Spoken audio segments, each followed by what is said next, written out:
सहनावतु सहनौ भुनक्तु सह वीर्यं करवावहै तेजस्विनावधीतमस्तु मा विद्विषावहै। ओम शांति शांति शांति। योग दर्शन की 42वीं कक्षा। योग दर्शन के प्रथम पाद समाधि पाद में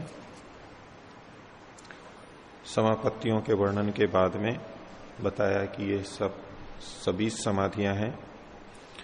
निर्विचार समापत्ति की कुशलता होने पर, वैशारध्य होने पर प्रज्ञा का, अध्यात्म का प्रसाद होता है, विशेष ज्ञान की स्थिति बनती है और उसमें ऋतंबरा तत्र प्रज्ञा और ऋतंबरा प्रज्ञा होती है, जो कि बिल्कुल ठीक ठीक जानती है।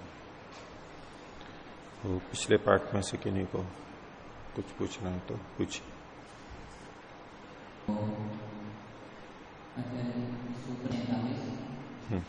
इसमें जो कहा कि निर्विचार वैशारध्य अध्यात्म प्रसाद, तो फिर आगे आपका विषय प्रमाणानुरोधी स्फुटः प्रज्ञा होगा। तो तब जो व्यक्ति निर्विचार में विशारद हासिल कर लेता है तो वो व्यक्ति फिर वेद को, जैसे वेद तो उसमें कहेंगे हर बात को अच्छी तरह से समझेंगे सत्य जो।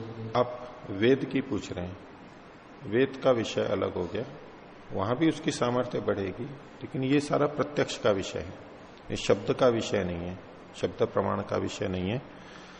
प्रत्यक्ष रूप से उसको वो चीजें जो जो आलंबन में आ रही हैं उनका यथाभूत ज्ञान होगा, यथार्थ ज्ञान होगा, वो ही कहा गया है। उधर भी क्षमता बढ़ेगी, होनी चाहिए, उसका निषेध नहीं कर रहे, लेकिन यहां उसका कुछ कहा नहीं गया है, क्योंकि ये अभी आगे आएगी बात कि श्रुत और अनुमान से भिन्न होता है ये। तो जो शब्द प्रमाण है, आप वेद लेंगे तो वो शब्द प्रमाण में आएगा, आप्तोपदेश में आएगा, वो श्रुत के अंतर्गत चला जाएगा, ये उससे अलग चीज है। सूत्र संख्या 40 में कहा था कि परमाणु परमाणु मानवस्य वशीकार, और एक आपका सूत्र है सूक्ष्म विषय अलिंग पर्याप्त। तो वहां पर ये दिखाया था कि चित्त सूक्ष्म परमाणु है और बड़े से बड़ा जो महत है, उन दोनों में ही अव्याहत करने से एकाग्र हो सकता है, वो परिक्रम का फल दिखाएगा। लेकिन सूक्ष्म विषय में लिखा कह रहे हैं कि जो अलिंग है वो सबसे सूक्ष्म है, तो वहां पर जो परमाणु है उसमें तो अलिंग लेना चाहिए या नहीं? ये परमाणु तो भूतों के परमाणु लेने चाहिए, भूतों के परमाणु, परमाणु से लेके परम यानी छोटी से छोटी और बड़ी से बड़ी में उसका वशीकार होता है। वहां वशीकार का मतलब ये नहीं होता है कि वो उनका साक्षात्कार कर लेता है, सामर्थ्य होता है और वो वहां टिक सकता है मन, वो सारा मन की स्थिति को बनाने के लिए, एकाग्रता के लिए, वो एक अलग बात है। चित्त की स्थिति को बनाने वाला, बांधने वाला, टिकाने वाला, एकाग्रता के लिए वहां पर है। इस समापत्ति वाला विषय उससे ऊंचा है, आगे का है। यहां तो प्रत्यक्ष होगा उसको, वहां वो केंद्रित करेगा उन चीजों के ऊपर मन को, वो विचार रूप में, ध्यान के रूप में हो सकता है। ये पूछना चाहिए कि वहां पर परमाणु से कहा कि सूक्ष्म से सूक्ष्म, क्योंकि आपके परमाणु रहेंगे तो फिर उससे भी सूक्ष्म पूछे तो सूक्ष्म से सूक्ष्म तो नहीं होगा। परमाणु एक पारिभाषिक शब्द है यहाँ पर, अणु या परमाणु, परमाणु शब्द भी प्रयोग हो रहा है, उसी के लिए अणु शब्द का भी प्रयोग करते हैं। तो ये भूतों के माने जाएंगे, ज्यादा से ज्यादा आप तन्मात्राओं तक जा सकते हैं, बस उसके आगे तो नहीं जाएंगे, यहीं तक सीमित रखना होगा। ये नहीं कह रहे हैं कि वो सबसे सूक्ष्म है, पर सूक्ष्म निविष्मान से परमाणुवंतम स्थिति पदम लभते, परमाणु पर्यंत स्थिति को प्राप्त कर लेता है। तो परमाणु प्रसिद्ध जो है वो भूतों से संबंधित है, वहीं तक लेना चाहिए। और कोई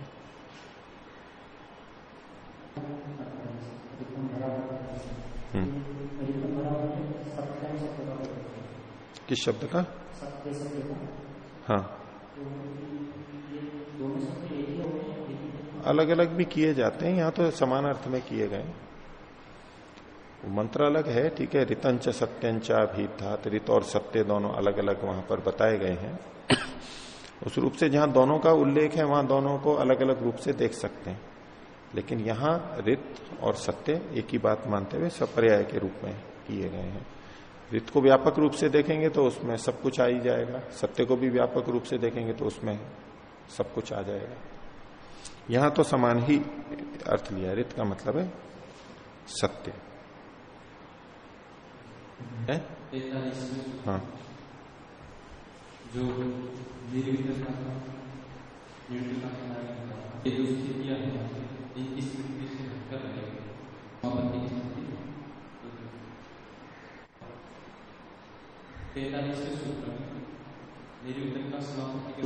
शब्द संकेत श्रुत अनुमान ज्ञान विकल्प स्मृति परिशुद्ध इस स्मृतियों से हटकर यहाँ पे अर्थ मात्र रहेगा।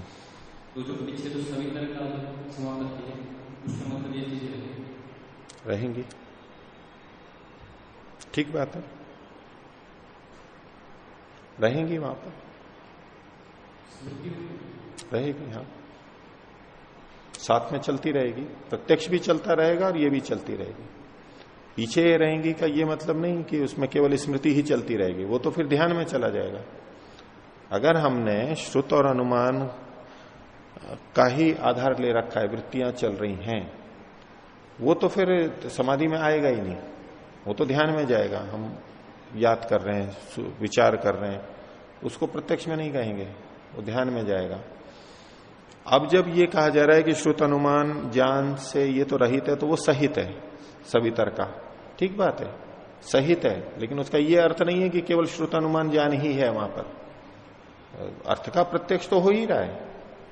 जैसे अभी हम किसी को भी देखते हैं, सुनते हैं, अनुभव करते हैं, तो उसके साथ साथ उससे संबंधित स्मृतियां नहीं आ जाती हैं अपने आप, ये उसके साथ में जुड़ी भी है ना। यद्यपि हम कहते हैं कि प्रत्यक्ष हो रहा है और प्रत्यक्ष भी कर रहे होते हैं, लेकिन साथ में दूसरी चीजें भी तो जुड़ी हुई होती है। पहले जब हमने इस रोटी को खाया था, कल खाया था, पहले कभी ये सब्जी खाई थी, उस दिन ऐसी बनी थी, उस दिन नमक कम था या टमाटर अधिक था, जो भी है, जो कुछ भी हमारा अनुभव है वो साथ के साथ आ जाता है। आज नमक कम है, आज ये है, ये बहुत सारी चीजें कैसे आ जाती हैं। जब कोई ये वाक्य बोला है आज नमक कम है,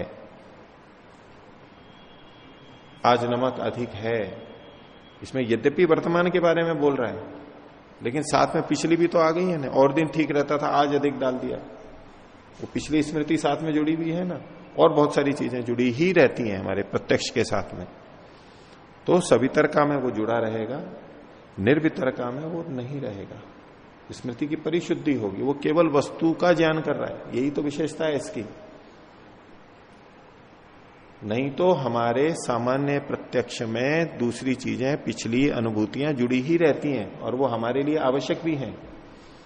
अब किसी व्यक्ति को हम देखें और केवल वर्तमान का रूप देखते रहे, हमें उसका नाम याद नहीं आए, पहले कब मिले थे, कार्य याद नहीं आए, तो व्यवहार चलेगा क्या हमारा? हमारे लिए आवश्यक है वो, तभी हम सामंजस्य कर सकते हैं, तालमेल बना सकते हैं, निर्णय कर सकते हैं उचित। लेकिन यहां के लिए नहीं है ये बात। व्यवहार में तो योगी को भी वो आएगा, ये तो चित्त की स्थिति है ही, ऐसा ही बना रखा है परमात्मा ने, और वो हमारे लिए हितकर है।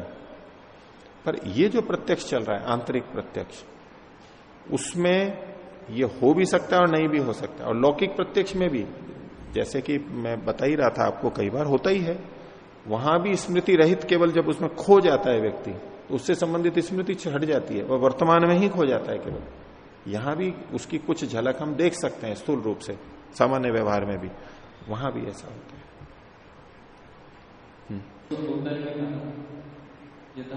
शब्द संकेत स्मृति परिशुद्ध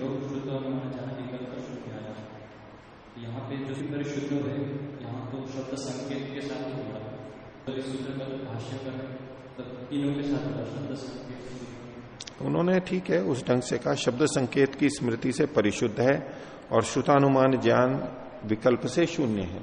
तो परिशुद्ध है, शून्य है, वो शुद्ध हो गई है, शून्य कह दिया, तात्पर्य वही वही निकलेगा। यहां जो इन्होंने स्मृति परिशुद्ध हुआ है, तो वो सारी स्मृतियां, तो स्मृति तो सारी परिशुद्ध हो गई है, और शब्द संकेत जन्य भी है और दूसरी भी है, वो शुद्ध हो गई है, नहीं है मतलब शून्य है, तात्पर्य में कोई भेद नहीं आएगा उसमें। उसको खोल दिया है उन्होंने वहां स्पष्टता से। ठीक है, और कोई? आगे चलिए। सूत्र संख्या 49। पिछले सूत्र में ऋतंभरा तत्र प्रज्ञा ये कहा गया था। ऋतंभरा प्रज्ञा होती है जो सत्य ही जानती है। अब इस ऋतंभरा प्रज्ञा की विशेषता क्या है? एक प्रज्ञा हमारी अभी भी होती है, हम जब भी कुछ प्रत्यक्ष करते हैं तो एक प्रज्ञा होती है, हमारी प्रत्यक्ष प्रज्ञा होती है। हम अनुमान करते हैं तब भी एक प्रज्ञा होती है, हम सुनते हैं करते हैं तब भी एक बुद्धि बनती है, प्रज्ञा बनती है, ज्ञान की स्थिति बनती है। ये तो हमारे साथ सबके साथ में है। ये ऋतंभरा प्रज्ञा क्या विशेषता रखती है, क्या विशिष्टता होती है? तो कुछ तो यहां बताया ही था कि सत्यमेव विभर्ति, और इसकी विशेषता के लिए अगले सूत्र में बताया जा रहा है। 49वें सूत्र में कहा श्रुतानुमान प्रज्ञाभ्याम अन्य विषया विशेषार्थत्वात्। श्रुत प्रज्ञा और अनुमान प्रज्ञा से भिन्न विषय वाली ये होती है, इसका विषय ही भिन्न होता है। विषय का क्या मतलब है? वो जो ज्ञान हो रहा है वो ये औरों से भिन्न विषय वाली होती है। विषय का एक अर्थ होता है, एक तात्पर्य होता है वो वस्तु जिसका हम ज्ञान कर रहे हैं उसको भी विषय कहते हैं, अथवा उस वस्तु में जो गुण धर्म होते हैं, शब्द स्पर्श रूप रस गंध, उनको भी हम विषय कहते हैं। विषय मतलब वो ज्ञान के जे चीज है, हमारा आलंबन बन रहा है उसका। पर फिर भी अनुमान से हम किसी का भी अनुमान कर सकते हैं, आत्मा परमात्मा मूल प्रकृति इत्यादि सबका अनुमान भी कर सकते हैं, तो उस अनुमान का विषय वो बन जाते हैं। इसी तरह से श्रुत है, शब्द प्रमाण है, वेद है, उसमें भी आत्मा परमात्मा जो परोक्ष चीजें हैं वो इन सबका वर्णन मिल जाता है हमारे को, तो वो भी विषय तो बन रहे हैं वहां पर। लेकिन फिर भी क्या कह रहे हैं? श्रुतानुमान प्रज्ञा से ये अन्य विषय वाली होती है। वो अन्य विषय क्या है? उसको आगे खोला, विशेषार्थत्वात्, विशेष अर्थ वाली होने से। जिस जिस वस्तु का ज्ञान होगा आलंबन के रूप में, तो वो प्रत्यक्ष से भी जुड़ सकती है, अनुमान और शब्द से भी, ऋतंभरा प्रज्ञा से भी। लेकिन इसमें विशेष अर्थ का ज्ञान होगा, विशेषताएं अधिक होंगी इसमें, वो विशेषताएं जो श्रुत और अनुमान में नहीं होती हैं। इसी को इन्होंने भाष्य के अंदर खोला है, ये इसकी विशेषता है ऋतंभरा प्रज्ञा की। अब यूं कोई कहने लगे कि जो श्रुत ज्ञान है वो भी मिथ्या थोड़ा ना होता है, ठीक जैसा लिखा है हमने ठीक वैसा का वैसा समझा है तो वो भी सत्य ही बताता है। पीछे इन्होंने कहा भी था कि जो श्रुत ज्ञान है, शास्त्रों का है, गुरु आचार्य का है, वो भी सत्य होते हुए भी उसमें पूरी दृढ़ बुद्धि नहीं होती। सत्य तो मान रहे हैं उसको भी, लेकिन वेदों को पढ़ करके भी, शास्त्रों को पढ़ करके भी जो ज्ञान होता है वो सत्य होते हुए भी इस ऋतंभरा प्रज्ञा से भिन्न प्रकार का होता है। ऋतंभरा प्रज्ञा में भी सत्य ज्ञान हो रहा है, लेकिन ये उससे भिन्न प्रकार का होता है। वो क्या विशेषता है? यही इस सूत्र का विषय है। भाष्य में देखिए, श्रुतम आगम विज्ञानम तत्सामान्य विषयम। जो श्रुत है, सुना है हमने, जो आगम विज्ञान है, आगम से उत्पन्न होने वाला ज्ञान है, वो सामान्य विषय वाला होता है। सामान्य विषय का मतलब उस वस्तु के बारे में सामान्य ज्ञान ही कराता है। वस्तु को सामान्य और विशेष नहीं कह रहे हैं यहां पर। सामान्य विषय का मतलब ये नहीं कह रहे हैं कि सामान्य वस्तु, सामान्य मतलब प्रकृति की चीजें, विशेष मतलब आत्मा परमात्मा की।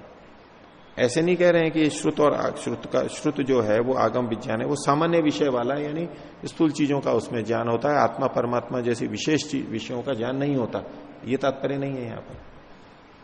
द्रव्य के रूप में, ज्ञेय के रूप में तो सारी चीजें विषय बन सकती हैं, विशेष से विशेष परमात्मा भी उसका विषय बन सकता है, लेकिन फिर भी परमात्मा के बारे में जो ज्ञान होगा वो सामान्य ज्ञान ही होगा श्रुत और अनुमान से।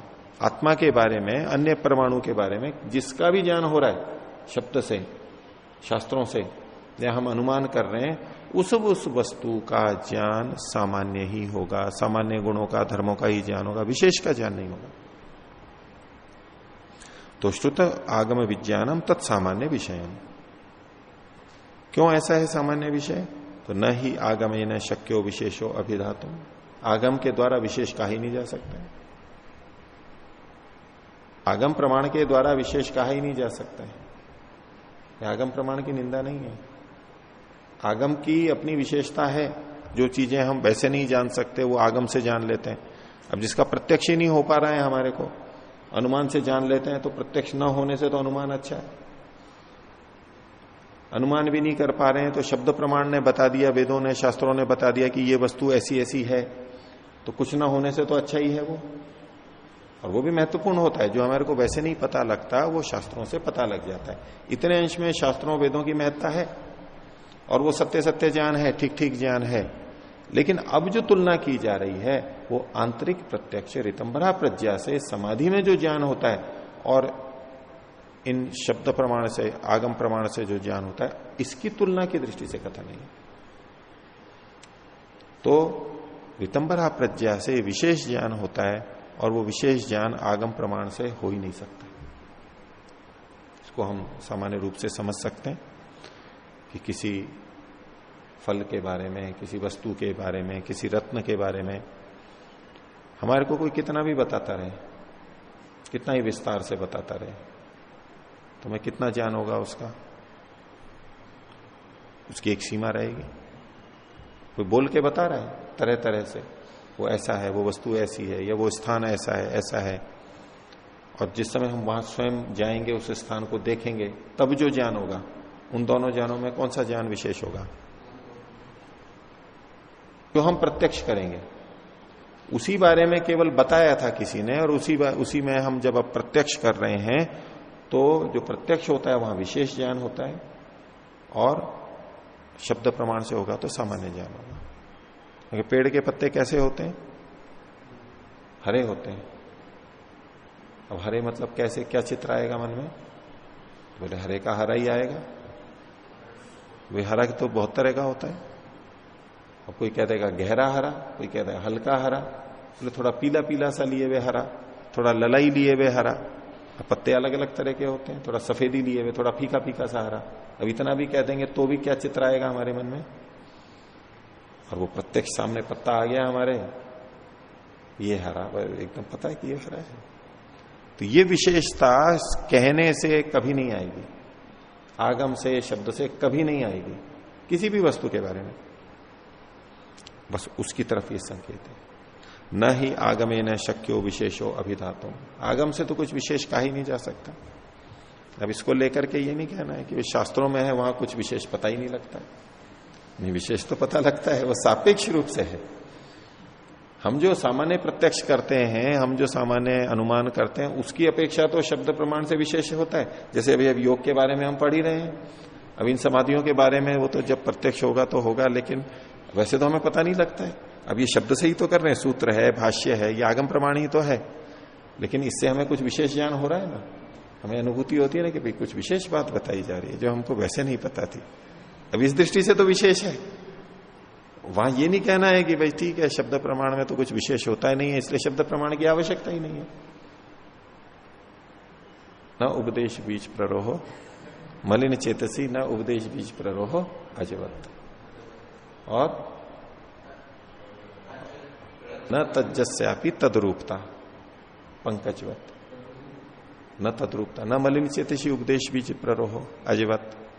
और या तो होगा नहीं, और होगा तो वैसा नहीं होगा, विकृत रूप में हो जाएगा। अब इसका विकृत रूप ले सकते हैं। न ही आगमे न शक्यो विशेषो अभिधातुम, इस पंक्ति को उठा लिया किसी ने, ठीक है। आगम से तो विशेष जाना ही नहीं जा सकता, इसीलिए हम शब्द में नहीं जाते। ये देखो मूर्ख लोग शब्द के पीछे ही पड़े हुए हैं, शास्त्रों को ही पढ़ते रहते हैं, जबकि इनके खुद शास्त्र कह रहे हैं कि विशेष का ज्ञान शब्द से नहीं होता है, लेकिन फिर भी उसी में लगे हुए हैं। देखो हम प्रत्यक्ष में लगे हुए हैं, इसलिए हमने तो समझ लिया ये शास्त्र कितनी है, ये शास्त्र बड़े सच्चे हैं, इन्होंने अपनी वास्तविकता ठीक ठीक बता दी है, लेकिन भक्तों को वो दिखाई नहीं देती सच्चाई। हमने तो समझ लिया कि हाँ इससे कुछ नहीं होना जाना है, प्रत्यक्ष से ही होगा जो करना है, इसलिए इसको कुछ नहीं पढ़ना, कोई आवश्यकता नहीं है इसमें समय लगाने की। ये उपदेश बीच का प्ररोह विकृत रूप से हो। किस प्रसंग में कहा जा रहा है, किस तात्पर्य से कहा जा रहा है, वो हमें केवल ध्यान रखना है। ऐसे कोई आक्षेप करते हैं ऐसे ऐसे उठा करके, जिनकी ये दृष्टि होती है कि मेरे को तो खंडन करना है इसका, इसकी न्यूनता निकालनी है, वो ऐसे ऐसे शब्द उठा उठा करके और बोलेंगे देखो यहां तो ये लिखा है, वहां तो ये लिखा है, इस सूत्र में, इस भाष्य में, इसमें पहली पंक्ति में यहां लिखा हुआ है, उस पर भी दिखा देंगे लिखा हुआ ऐसे प्रमाण से कि वास्तव में लिखा हुआ है। उसको इस तरह करेंगे जैसे कि बिल्कुल सच बोल रहा है, और सच तो बोल रहा है कि ये लिखा हुआ है, ये पंक्ति है, लेकिन पंक्ति किस संदर्भ में कही गई, उसका तात्पर्य क्या है, वो देखने का होता है। ये जो आजकल बहुत सारे आलोचक होते हैं ना प्राचीन शास्त्रों के, उनमें ये व्यापक रोग मिलेगा आपको। इस शैली से करते हैं, वेद के शब्दों को उठा लेंगे, उपनिषद के वचनों को उठा लेंगे कहीं से, और मनमाने ढंग से कुछ करके जैसा शब्द कह रहा है, और कोई कहे नहीं इसका नहीं तात्पर्य नहीं, लिखा है देखो ये बिल्कुल लिखा है यहाँ पे, ये लिखा है, आपको संदर्भ तो देखना पड़ेगा किस संदर्भ में बोल रहे हैं। ये शब्द प्रमाण की इतनी महत्ता बताई जा रही है, ये खुद शास्त्र एक अपने आप में शब्द प्रमाण है। तो ये ऋतंभरा प्रज्ञा की दृष्टि से कथन है, प्रत्यक्ष की दृष्टि से तो आगम कभी नहीं ठहर पाएगा।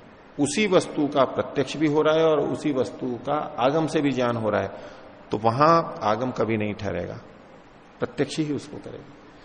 एक ईश्वर के आनंद का वर्णन वेद मंत्र में किया गया, एक ईश्वर का आनंद समाधि में या मुक्ति में वो भोग रहा है, ले रहा है। अब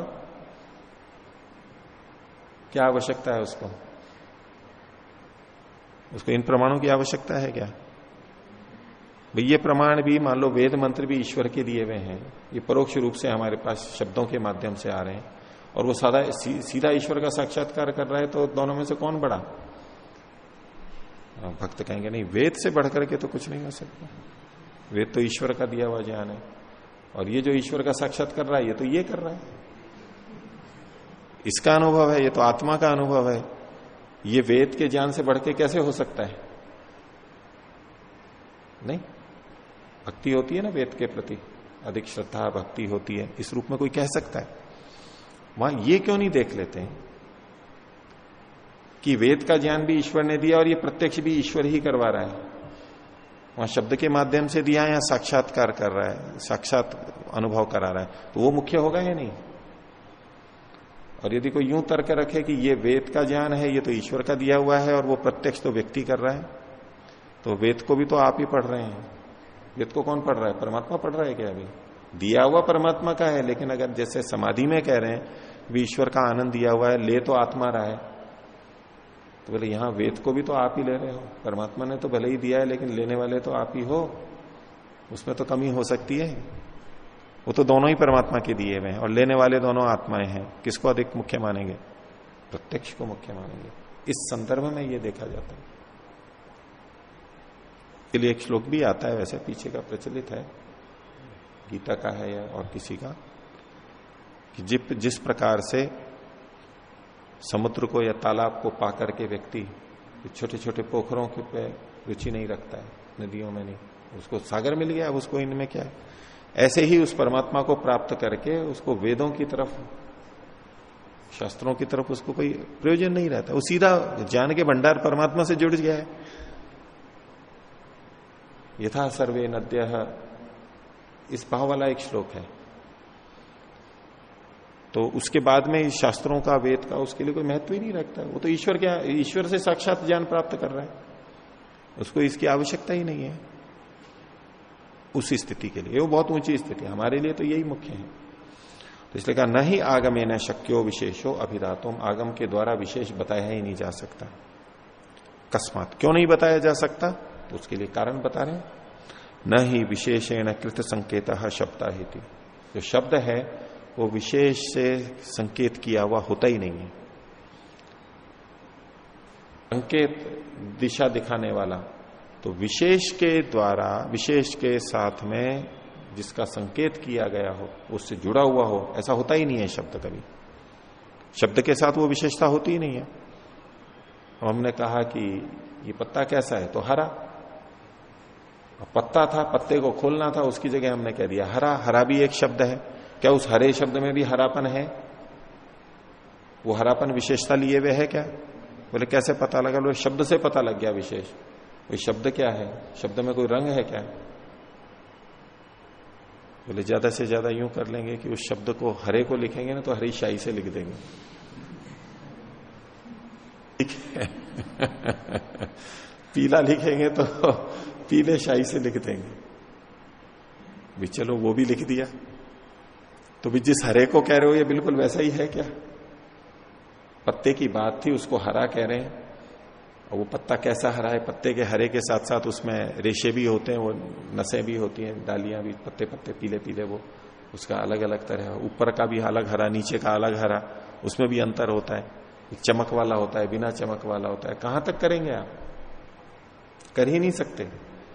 तो शब्द विशेष के साथ कृत संकेत होता ही नहीं है। कृत संकेत का मतलब कृतः संकेतो यस्य स, ये न भी करते हैं, कृतः संकेतो ये न, अधिक संगत मेरे को यस्य लगता है, तो वो कृत संकेतः शब्दः विशेषेण, विशेषेण सह, विशेष के साथ में किया गया है संकेत जिसका, ऐसा शब्द होता ही नहीं है। और इसको विशेषण में जो है तृतीया लेते हैं, इसको इत्थम्भूत लक्षण या कर्तृकरण उस तृतीया उससे लेकर के, और समास की दृष्टि से इसमें वैसे, और प्रकृत्या दिव्य उपसंख्यानम से करके इसको साधु सिद्ध करते हैं। लेकिन तात्पर्य यहां पर क्या है, इस विशेष के द्वारा शब्द संकेत किया हुआ नहीं होता है। कि जैसे हम किसी से संकेत से पता लगा देते हैं ये संकेत है इस दिशा में, तो उससे जुड़ी हुई चीज का हम पहचान कर लेते हैं, एक लक्षण होता है। तो ऐसा शब्द विशेष के साथ लक्षित किया हुआ नहीं होता है कि शब्द को जानते ही उसका विशेष पता लग जाता है। यद्यपि शब्द सामान्य और विशेष दोनों होते हैं, सामान्य को बताने वाले और विशेष को बताने वाले। इसका तात्पर्य ये नहीं ले लेना कि शब्द कभी विशेष को बताता ही नहीं है। शब्द सामान्य को भी बताता है और विशेष को भी बताता है। लेकिन यहां जिस संदर्भ में बात की जा रही है, जिस विशेषता की बात की जा रही है, उस विशेषता को शब्द कभी नहीं बताता। इसको लेकर के और फिर कभी व्याकरण की चर्चा आए और कुछ हो तो बोले व्याकरण में तो बताया जाएगा, भी विशेष भी हो को भी बताता है शब्द, सामान्य को भी बताता है। तो बोले नहीं जी, योग दर्शन में तो कहा है कि शब्द विशेष को नहीं बताता है। अच्छा, गौ शब्द ये सामान्य को बताता है, विशेष को बताता है?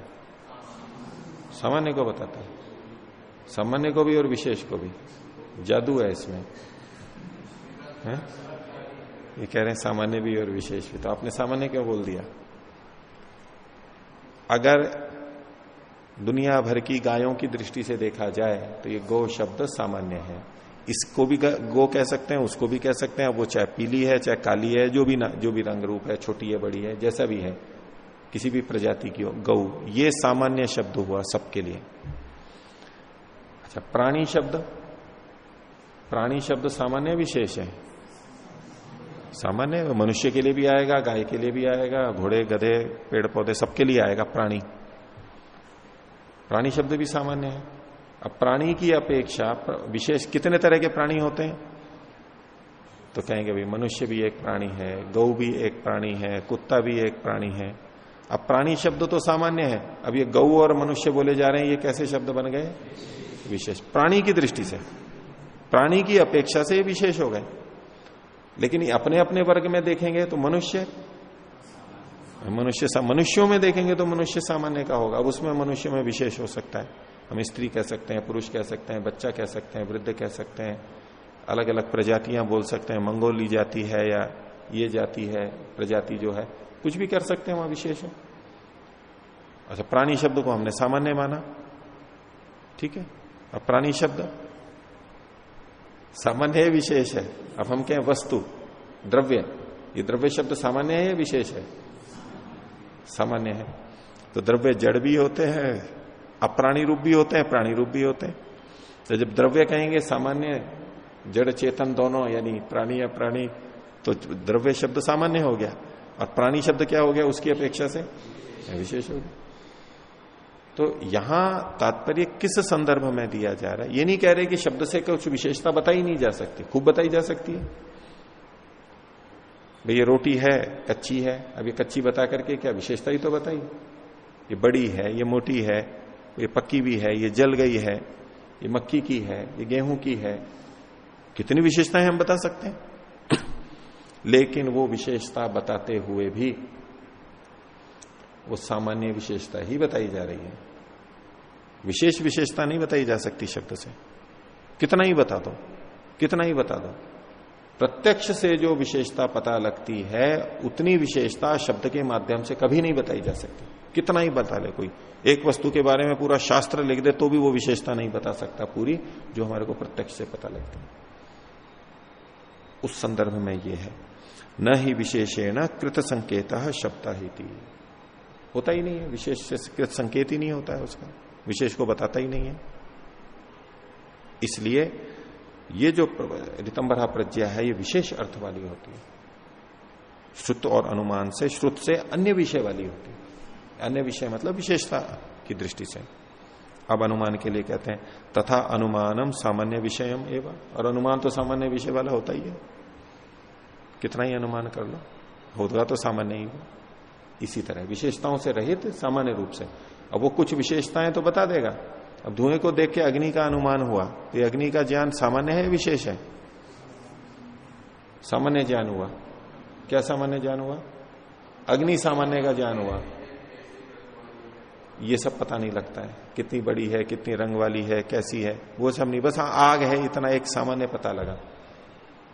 लेकिन आग और पानी में विशेषता नहीं होती। आग का पता लगा तो विशेष का पता नहीं लगा क्या?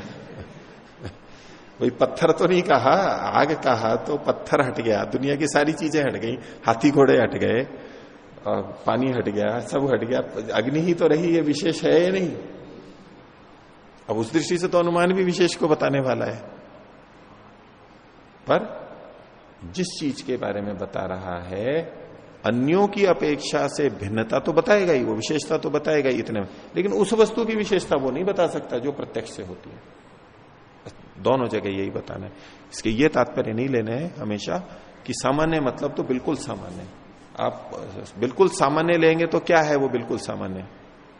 वो पर सामान्य आ जाएगा। वैशेषिक में जो आता है पर सामान्य, और वो पर सामान्य क्या है? बस सत्ता है, बस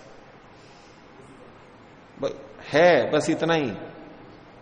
ये है पर सामान्य, जिसका कोई विशेष नहीं हो सकता। बाकी जितनी भी चीजें हैं उसमें अपेक्षा से विशेषता आई जाएगी।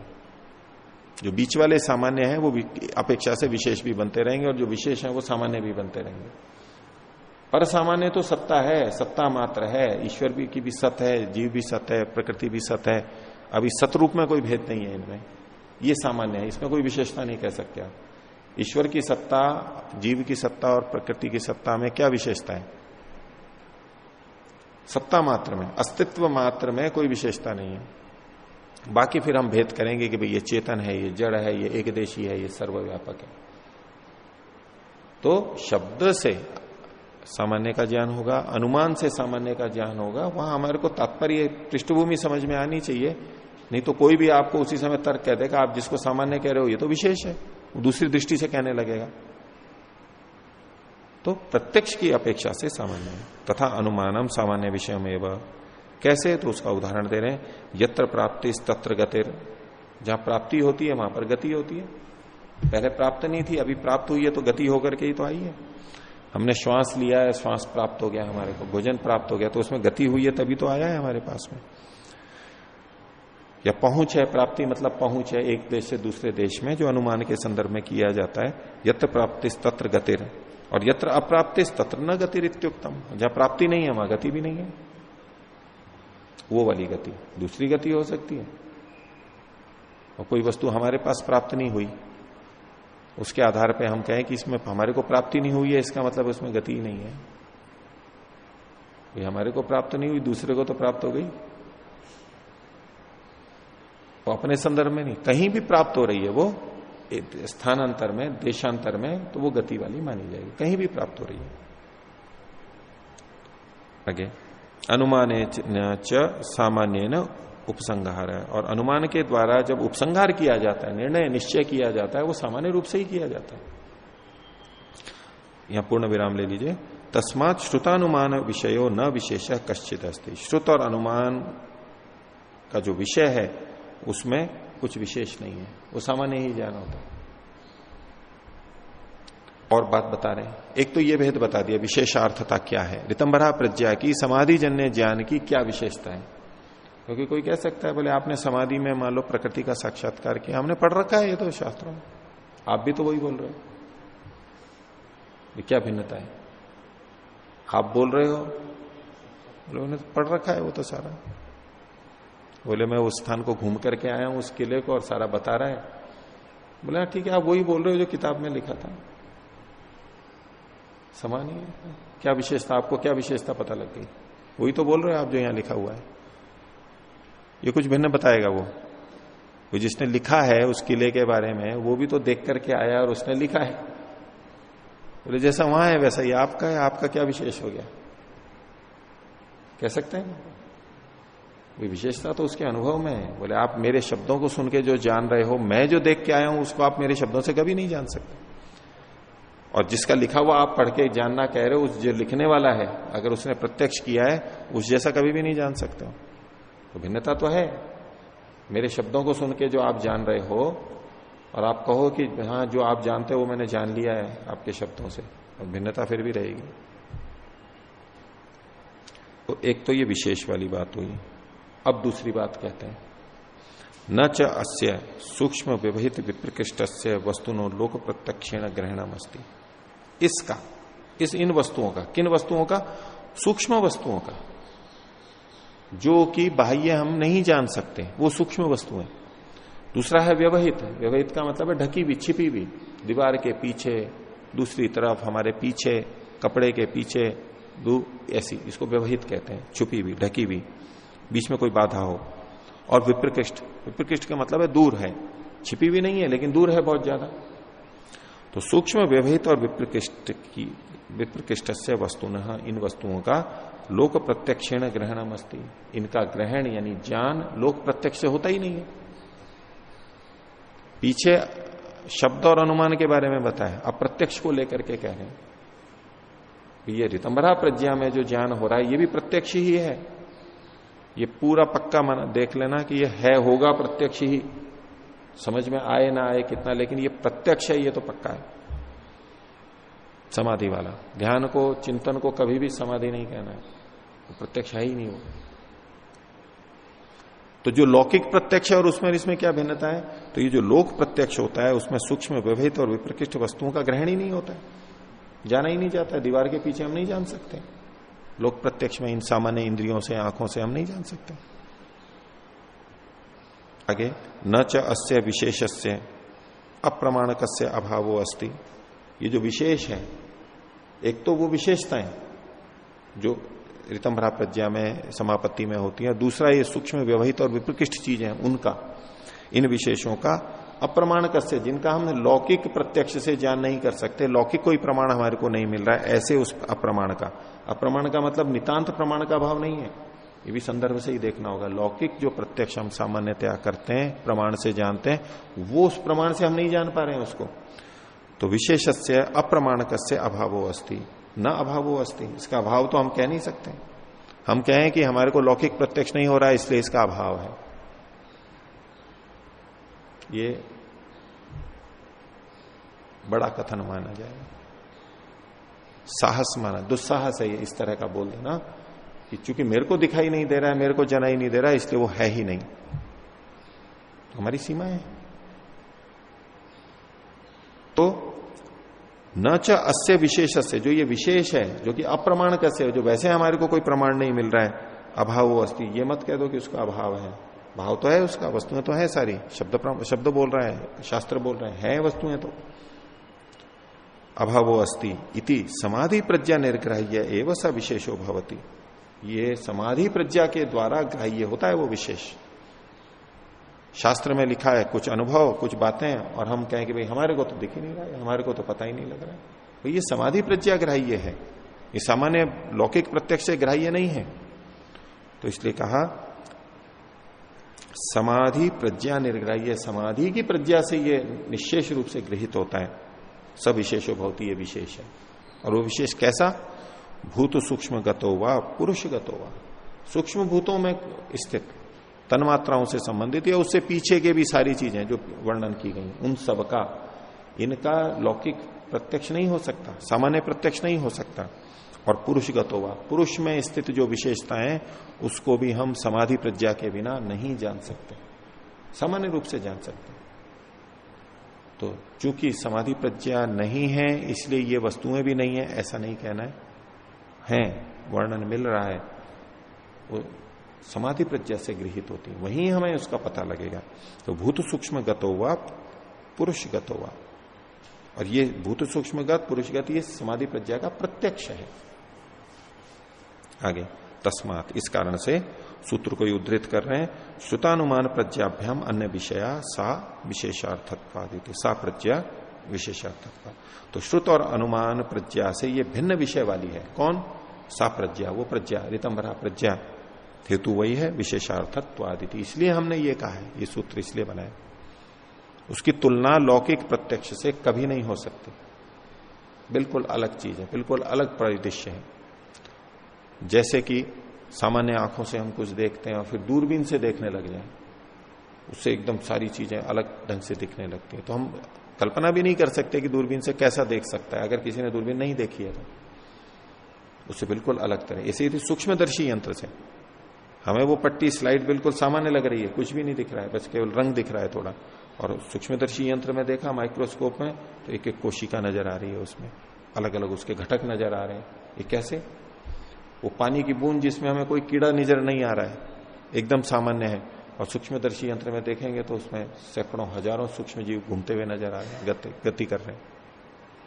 सोच ही नहीं सकते हम सामान्य रूप से। तो अब एक्सरे मशीन है, उससे हम मान लो हड्डियों का हमारे को अंदर का पता लग जाता है। अब किसी ने उसको देखा नहीं हो, जानकारी नहीं है, उसको केवल किसी ने बताया तो बोले नहीं ऐसे तो दिख ही नहीं सकता, आंखों से कैसे दिखेगा अंदर की हड्डियों का, दिख होता तो दिख जाता। तो बोले नहीं वो मशीन होती है। बोले कितनी ही मशीन हो ना, देखो देखो इतना प्रकाश करके देखते हैं अंदर की हड्डी दिख रही है क्या? और वो विशेष ढंग से, वो अपने ढंग से ही विशेष कहेगा। बोले लो इतना प्रकाश कर देते हैं, ये बल्ब जला देते हैं, ये कर देते हैं, आप क्या करोगे वहां अधिक विशेष? यंत्र क्या करेगा? ज्यादा से ज्यादा प्रकाश को बढ़ाएगा, और उसकी जहां तक गति है वो वही तो सोचेगा। बोले हो ही नहीं सकता, कितना ही प्रकाश कर लो अंदर की हड्डी थोड़ा ना दिखेगी। उसको ये नहीं पता कि वहां अलग तरह की किरणें हैं, अलग तरह की तरंगे हैं, वो यंत्र अलग ढंग से काम कर रहा है जिसकी परिकल्पना ही नहीं है। वो अंदर की चीजें बता देगा, हवाई अड्डों में है धातुएं रख रखी हैं, सोना छुपा रखा है, उसका पता लगा देगा। बोले कैसे पता लगा देते हैं? संभव ही नहीं है ये। हम सही गलत का निर्णय अपने ज्ञान के अनुसार करते हैं, जितना हम जानते हैं वो हमारा ज्ञान है थोड़ा, और उसको मान बैठे कोई कि मेरा ज्ञान तो सब कुछ हो गया, मैं तो सब कुछ जानता हूं, तो वो फिर सब चीजों को या बहुत चीजों को गलत कहने लगे। हमें प्रमाण से देखना चाहिए, जितना हम जान सकते हैं हम ये कह सकते हैं भाई मेरे प्रमाण के अनुसार तो मेरे को तो ये ठीक नहीं लग रहा है, ऐसा संभव है। दूसरा कह रहा है हो रहा है, तो भाई ठीक है हमारे को पता लग जाएगा तो मान लेंगे, इतने तक ठीक है। हमें तो नहीं पता लग रहा है, हमारे को हमारी जानकारी में नहीं है, और आपको भी पता लग रहा है तो क्या विशेषता है वो बताओ या तो। और वो कोई विशेषता ही नहीं बता पा रहा है, वो कह रहा है नहीं जी मेरे को तो हो रहा है ये, तो विशेषता नहीं बता रहा है, ऐसे व्यक्ति को तो नहीं माना जाएगा। लेकिन अगर कुछ व्यवस्थित होता है, नियम पता लगता है, यंत्र से पता लगता है, उसको स्वीकार करना ही होता है हमारे को, हमारी अपनी सीमा है। तो इसी तरह ये समाधि प्रज्ञा से भूत सूक्ष्मगत और पुरुषगत जो विशेषताएं होती हैं ये लौकिक प्रत्यक्ष से नहीं जानी जा सकती। आगे देखिए, अब आगे का चरण कह रहे हैं, भूमिका देखिए। समाधि प्रज्ञा प्रतिलंभे, ये जो समाधि प्रज्ञा थी ऋतंभरा प्रज्ञा, ऋतंभरा और भी जो भी समाधि में ज्ञान आ रहा है वो सब का सब गृहित हो जाएगा इसमें। तो समाधि प्रज्ञा प्रतिलंभे योगिनः, योगी का प्रज्ञाकृत है संस्कारों नवो नवो जायते, उस प्रज्ञा से होने वाला संस्कार और नया नया नया नया संस्कार बनता जाएगा। प्रक्रिया वही है, वृत्ति बनेगी तो संस्कार बनेगा। ये प्रज्ञा है, ये एक वृत्ति के रूप में है। संप्रज्ञात समाधि में भी जो ज्ञान हो रहा है वो एक वृत्ति है, और उससे नया नया नया नया संस्कार बनता जाएगा। जैसे सामान्य अवस्था में हम कुछ भी जानते हैं, जो बुद्धि बनती है उससे नया नया संस्कार बनता है, प्रत्यय होता है, ज्ञान होता है, वृत्ति होती है, उससे संस्कार बनता जाता है। ऐसे ही समाधि प्रज्ञा का भी संस्कार नया नया नया बनता जाएगा। जितनी देर समाधि रहेगी उतने उतने क्षण नया नया संस्कार बनता जाएगा। हम एक वस्तु को लगातार देख रहे हैं तो जितनी बार देखते जा रहे हैं उतना उतना संस्कार पड़ता जा रहा है। वहां एक कैमरे में रिकॉर्डिंग हो रही है, जितनी देर एक ही वस्तु को भी हो रही है तो वो रिकॉर्डिंग होती चली जा रही है। ऐसे वहां पर भी होती चली जाती है। तो तज्जह संस्कारो अन्य संस्कार प्रतिबंधी, तो 50वें सूत्र में कहा वो जो समाधि प्रज्ञा है या रितंबरा या अन्य भी जो प्रज्ञा है समाधि की, उससे उत्पन्न होने वाला संस्कार अन्य संस्कारों का प्रतिबंध कर देता है, उसको रोकता है, उसको क्षीण करता है, उसको आने नहीं देता, उभरने नहीं देता है। अन्य संस्कारों का प्रतिबंधी होता है, रोकने वाला होता है, बाधक होता है। ये इसकी विशेषता है। पहले के भी संस्कार हैं, ये भी संस्कार हैं, लेकिन ये उसको रोक देगा, बंद रास्ता उसका। ये प्रमुखता से, ये इसकी अतिरिक्त विशेषता है। प्रत्यक्ष तो हो ही रहा है, लेकिन साथ में जो स्थिति बनी है, क्लेश रहित स्थिति है, और जो संस्कार पढ़ रहे हैं वो उन संस्कारों को, पूर्व संस्कारों को जो कि क्लिष्ट हैं, उनको रोक देगा, आने नहीं देगा, कम आने देगा। तो भाष्य देखिए, समाधि प्रज्ञा प्रभव संस्कार, तज्जह संस्कार में तज्जह को खोल दिया, समाधि प्रज्ञा प्रभव, समाधि प्रज्ञा से उत्पन्न होने वाला जो संस्कार है वो व्युत्थान संस्कार आशय बाधते, व्युत्थान संस्कारों के आशय को, संग्रह को बाधित करता है। ये तो समाधि में है। समाधि से अतिरिक्त अवस्था में जो हम जानते हैं सामान्य व्यक्ति, उसमें क्लेश भी हो सकता है, क्लेश नहीं भी हो सकता है। मुख्य रूप से क्लिष्ट स्थिति के लिए यहां पर कथन है, उन संस्कारों को बाधित करेगा। व्युत्थान संस्काराभिभवा तत्प्रभवा प्रत्यया न भवंती, और व्युत्थान संस्कारों का अभिभव होने से, ये बाधित मतलब अभिभव करता है, उसको क्षीण करता है, दबाता है, तो उससे होने वाले प्रत्यया यानी ज्ञान वृत्तियां नहीं होते हैं, उभरते नहीं है। समाधि लग गई तो वो संस्कार क्षीण हो गए, तो वो जो संस्कार पहले वृत्तियां उठाते थे, परेशान करते थे, संस्कार दुख उसको लगता था कि देखो ये पहले के संस्कार कैसे बार बार उठ के आ रहे हैं, वो अब उस पर नहीं आएंगे। उससे संबंधित संस्कार, वो संस्कार प्रत्ययों को, वृत्तियों को उत्पन्न नहीं करेंगे। आगे प्रत्यय निरोधे समाधि रूप तिष्ठते, जब ये प्रत्यय निरोध हुआ है, व्युत्थान संस्कार से होने वाले जो प्रत्यय थे उनका प्रसंग है, उनका जब निरोध हो जाता है, वो नहीं उठते हैं, तो समाधि उपतिष्ठते, समाधि फिर स्थिर रहती है, देर तक चलती है, स्थायी रहती है, ठहरती है। ततः समाधि जा प्रज्ञा, और फिर समाधि चलती है तो फिर उससे समाधि जन्य प्रज्ञा उत्पन्न होती है। ततः प्रज्ञा कृता संस्कारा, उस प्रज्ञा से फिर संस्कार पैदा होते हैं। और इति नवो नवो संस्काराशय हो जाए थे, तो इस प्रकार नए नए संस्कार पढ़ते जाते हैं, पढ़ते जाते हैं। जितनी देर समाधि लगती जाएगी, अधिक अधिक देर वो पढ़ते चले जाएंगे। ततश्च प्रज्ञा ततश्च संस्कारा, फिर उससे समाधि से उससे फिर प्रज्ञा बनेगी, फिर उससे संस्कार बनेगी, एक क्रम चलता रहेगा। आगे कथम असौ संस्काराशय चित्तम साधिकारम न करिष्यति, ये जो संस्कार हैं ये चित्त को साधिकार क्यों नहीं कर देंगे। साधिकार का मतलब है जो जिसका अभी भोग बाकी है, संसार की तरफ, विषयों की तरफ जो आकर्षण है, वो साधिकार चित्त हुआ। जन्म मरण का चक्र देता रहता है, जन्म कराता रहता है, ये साधिकार चित्त होता है। तो वो संस्कार कर्माशय हमारे को फल देते रहते हैं। तो ये संस्कार चित्त को साधिकार क्यों नहीं करते हैं। सीधे प्रश्न कर दिया है, क्योंकि भाव पीछे, इस प्रश्न से ही पता लगता है कि ये जो संस्कार हैं ये चित्त को साधिकार नहीं करते। अन्य संस्कार तो साधिकार करते हैं और जन्म मरण में चलता रहता है, संस्कार इससे भी बन रहे हैं, लेकिन ये साधिकार नहीं कर रहे। इससे हमें पता लगता है कि संस्कार होना मात्र साधिकार नहीं करता है, उसके साथ में क्लिष्टता जुड़ी हुई है, उसके साथ दूसरी चीजें जुड़ी हैं, तो वो साधिकार करता है। ये तो साधिकार नहीं करता है। और क्यों नहीं करता है, तो उसका उत्तर दिया, न ते प्रज्ञाकृता संस्कारा, ये जो प्रज्ञाजन्य संस्कार हैं वे क्लेश क्षय हेतुत्वा, ये क्लेशों के क्षय के कारण होते हैं। क्लेश कौन से हैं, अविद्या, अस्मिता, राग, द्वेष, अभिनिवेश, ये 5 क्लेश हैं, पारिभाषिक है। ये क्लेशों को क्षीण करते हैं। पीछे भी आया था, समाधि जो होती है वो क्या करेगी, क्लेशों को क्षीण करती है। क्षिणोति च क्लेशान प्रतनु करोति, ये उसका क्लेशों को क्षीण करना है, तो ये उसको क्षीण किया है। तो क्लेश क्षय का हेतु होने से चित्तम अधिकार विशिष्टम न कुर्वन्ति, चित्त को अधिकार से युक्त नहीं करते। संस्कार पढ़ते रहेंगे, इससे कोई बंधन नहीं आएगा हमारे को। और क्या होता है उल्टा, चित्तम ही ते स्व कार्याद अवसादयंती, ये संस्कार चित्त को अपने कार्य से अवसादित करते हैं, अवसादित करते हैं मतलब अनुत्साहित करते हैं, उसका उत्साह कम हो जाता है। अपना कार्य क्या है? भोग से संबंधित कार्य, सांसारिक विषयों को भोगना, ये जो उसका अधिकार था उससे उसको अनुत्साहित कर देते हैं। लगता है इसमें कुछ नहीं रखा है, क्या फायदा? जैसे कोई व्यक्ति कहीं जा रहा हो, देखने जा रहा हो, पढ़ने जा रहा हो, और कोई विशेष कार्य करने जा रहा हो, उसके लाभ दिमाग में है तो वो उत्साह से जाएगा, साधिकार है, वो नहीं करना है मेरे को तो ये। किसी ने 2-4 विपरीत बातें बता दी, क्या फायदा है? क्या मिलेगा उससे? देखो वो ऐसा है, वो हो गया, उसका कुछ क्या हुआ, वो ऐसा है, देखो क्या हुआ, वहां तो ऐसा हो गया, ये हो गया, ये कुछ बातें की, अब क्या हो गया? उसका चित्त उस विषय के प्रति अनुत्साहित हो गया, अवसादित हो गया, रुचि नहीं रही, अब अधिकार नहीं रहेगा, वो छोड़ देगा उसको।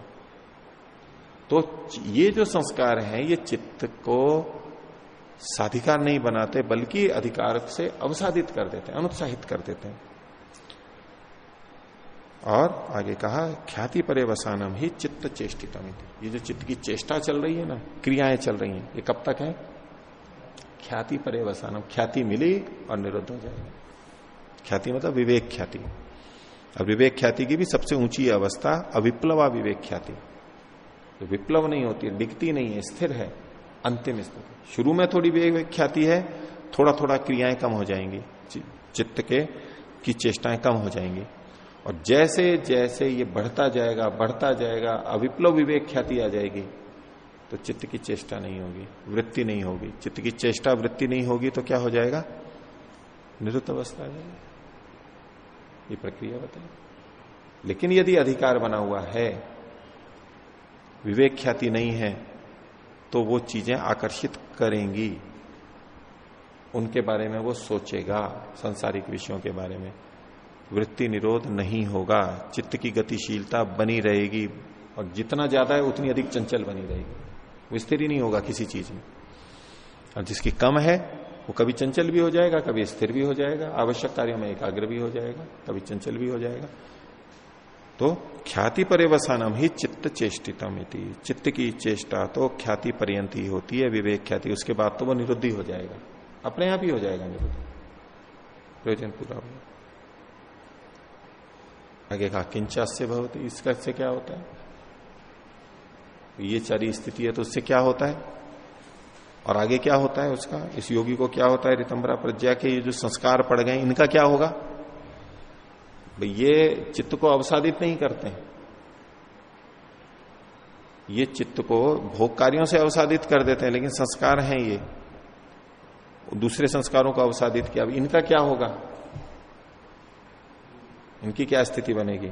तो 51वां सूत्र देखिए, तो कहा तस्यापि निरोध है, उसका भी निरोध होने पर।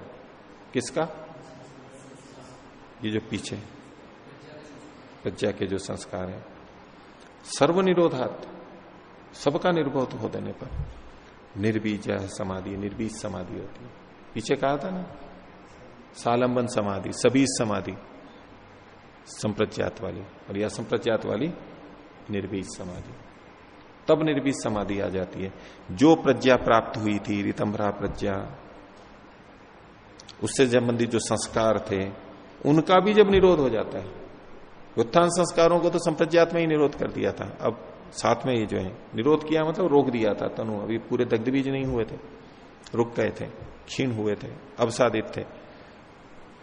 लेकिन जब ये प्रज्ञाकृत संस्कार है, विवेक ख्याति के संस्कार है, उनका भी निरोध कर देता है, उनको भी रोक देता है, तब ये सबका निरोध होने पर ये निर्बीज समाधि होती है। यही ऊंचा योग है, यही असंप्रज्ञात समाधि है। पंक्ति देखिए भाष्य की, स न केवलम समाधि प्रज्ञा विरोधी। ये जो निर्बीज समाधि है, ये केवल समाधि प्रज्ञा की विरोधी ही नहीं है, समाधि प्रज्ञा की तो विरोधी है ही है। जिस समाधि प्रज्ञा, ऋतंभरा प्रज्ञा के लिए हम इतने लालायित हैं, उसको भी रोक देती है। ये पर वैराग्य की स्थिति है आगे, उसको भी रोक देती है। तो न केवल समाधि प्रज्ञा की विरोधी है, प्रज्ञाकृता नाम अपनी संस्कार नाम प्रतिबंधी भवती। उस प्रज्ञा से उत्पन्न जो संस्कार हुए थे संप्रज्ञात समाधि वाले, उसको भी ये रोक देते हैं। अकस्मात क्यों रोक देती है? तो कहा निरोध जह संस्कार समाधि जान संस्कारान बाधते इति। निरोधजन्य जो संस्कार है, निरोध समाधि के जो संस्कार हैं, वो समाधिजन्य संस्कारों को बाधित कर देते हैं। अब निरोध समाधि में भी संस्कार स्वीकार किया ही है। वैसे हम कहते हैं भाई वृत्ति होगी तो ही संस्कार होगा, और असंप्रज्ञात समाधि में वृत्ति होती नहीं है, लेकिन निरोध समाधि के संस्कार तो स्वीकार किए जा रहे हैं। क्योंकि जिस समय वो चित्त निरुद्ध अवस्था में है तब भी एक अनुभव तो उसका वहां पर चल ही रहा है, जान नहीं रहा है कुछ, वो किसी वस्तु को नहीं जान रहा है, निरुद्ध अवस्था में है, इसका ही अपने आप में एक अनुभव है।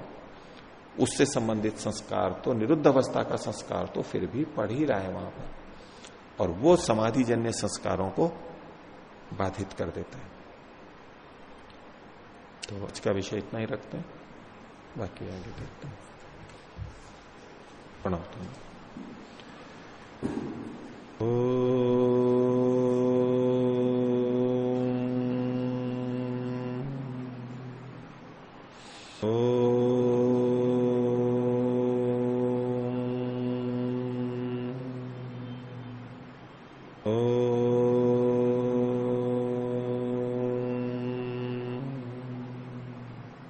कुछ सदर ओम